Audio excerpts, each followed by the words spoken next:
When you open your listing page, scroll down until you see a message that says, "This listing is unclaimed." Click the button that says, "Are you the barber?" Click to claim and update information. This opens the Haircut Now directory claim form.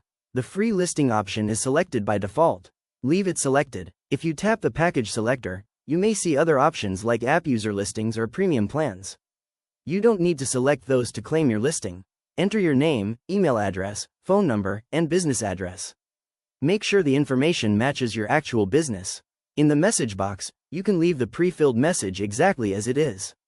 In the proof of ownership field, enter something that shows you own the business, such as a link to your Instagram, booking app, website, or business phone number. Enter how many years you have been a barber or stylist. Answer whether you are already registered on the Haircut Now mobile app.